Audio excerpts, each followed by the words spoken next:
কংগ্ৰেছে 20ৰ তলত থাকিব কাৰণ মই প্ৰথম ভাবিছিলোঁ যে AIDF-এ অসমত সিট নাপায় AIDF-এ 4-5খন সিট পাব তাৰ পৰিপ্ৰেক্ষিতত কংগ্ৰেছ 18ৰ পৰা 22 এইটো ৰেঞ্জত থাকিব আৰু বিৰোধীক লৈ হয়তো যদি আমি 90 পাওঁ তেতিয়া বিৰোধীহেতুতো 36 হ'বই লাগিব बस हवा निकल गई নিৰ্বাচনত যদিও বিজেপিয়ে 90খন আসন পাম বুলি কৈ আছে NDA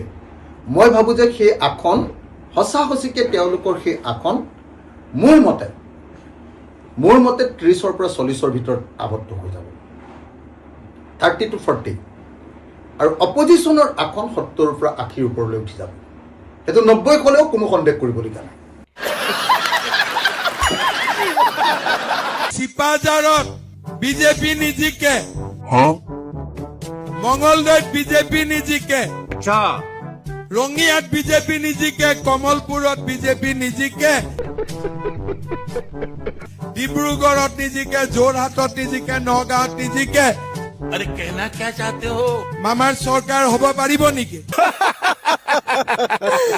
4 তাৰিখটো আমি জানো যে আমাৰ চৰকাৰ হ'বগৈ হিমন্ত বিশ্ব শৰ্মা ডাঙৰীয়া ক্ষমতাৰ পৰা আঁতৰিব বিভিন্ন ধৰণৰ বিষয়ৰ ওপৰত বিভিন্ন ধৰণৰ বিষয় লৈ তেওঁলোকৰ ওপৰত তদন্ত হ'ব अच्छा 4 মে তাৰিখে 126টা বিধানসভা সমষ্টিত NDA প্ৰচণ্ড জয়লাভ সাব্যস্ত কৰিব বুলি আমি আশাৰে বাট চাই আছো